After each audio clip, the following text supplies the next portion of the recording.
RBI દરરોજ કેટલા રૂપિયા છાપે છે? તો નમસ્કાર મિત્રો, શું તમે ક્યારે વિચાર્યું છે કે ભારતમાં દરરોજ કેટલા રૂપિયા છપાય છે? અને સૌથી મોટો પ્રશ્ન, જો આરબીઆઈ પાસે નોટ છાપવાની મશીન છે તો તે અનલિમિટેડ રૂપિયા કેમ નથી છાપી શકતું? આજે આપણે આ રસપ્રદ રહસ્ય વિશે જાણીશું. સૌથી પહેલાં સમજીએ કે ભારતમાં નોટ કોણ છાપે છે. ઘણા લોકો માને છે કે સરકાર સીધી નોટ છાપે છે, પરંતુ હકીકતમાં આ કામ રિઝર્વ બેંક ઓફ ઇન્ડિયા એટલે કે આરબીઆઈની દેખરેખ હેઠળ થાય છે. ભારતમાં નોટો ખાસ પ્રિન્ટિંગ પ્રેસમાં છપાય છે, જે નાસિક, દેવાંશ, મૈસૂર અને સાબુલોની આવેલી છે.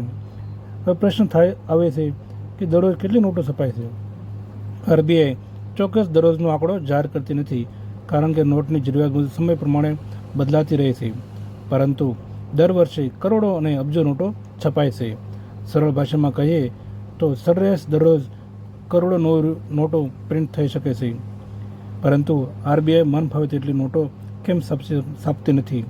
કલ્પના કરો કે દરેક વ્યક્તિ પાસે અચાનક 10 ગણા વધારે રૂપિયા આવી જાય તો લોકો વધુ ખરીદી કરશે. વસ્તુઓની માંગ વધશે, પરંતુ વસ્તુઓનું ઉત્પાદન એટલું ઝડપથી નહીં આવે. પરિણામે દરેક વસ્તુ મોંઘી થઈ જશે. આને અર્થશાસ્ત્રની ભાષામાં મોંઘવારી અથવા ઇન્ફ્લેશન કહેવામાં આવે છે. આવું જ એક વખત જર્મનીમાં થયું હતું. ત્યાં એટલી નોટો છાપવામાં આવી કે ઘણા થયેલા રૂપિયા લઈને જતા છતાં તે રોટલી ખરીદી શકતા મુશ્કેલ બની હતી. તેથી આરબીઆઈ દેશની અર્થવ્યવસ્થાને ધ્યાનમાં રાખીને જે નોટો છાપે છે. નોટો છાપવાનો બીજો એક મહત્ત્વનું કારણ છે જૂની અને ફાટેલી નોટોને બદલવી. દર વર્ષે લાખો જૂની નોટો બજારમાંથી પાછી ખેંચવામાં આવે છે અને તેની જગ્યાએ નવી નોટો લાવવામાં આવે છે. એટલે બધી નવી નોટો અર્થતંત્રમાં વધારાના પૈસા ઉમેરવા માટે જ નથી હોતી. હવે એક રસપ્રદ વાત છે.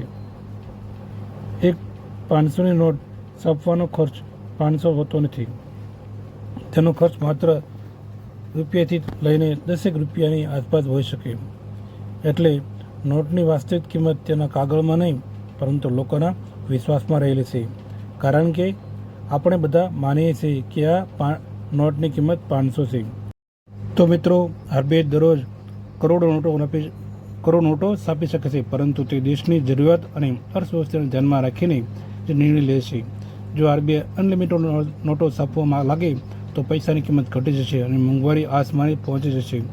જો તમને આ માહિતી રસપ્રદ લાગી હોય, વિડીયો લાઇક કરો અને ચેનલને સબસ્ક્રાઈબ કરો અને કોમેન્ટમાં જણાવો કે આગળ તમે કયા રસપ્રદ વિષય માટે જાણવા માગો છો.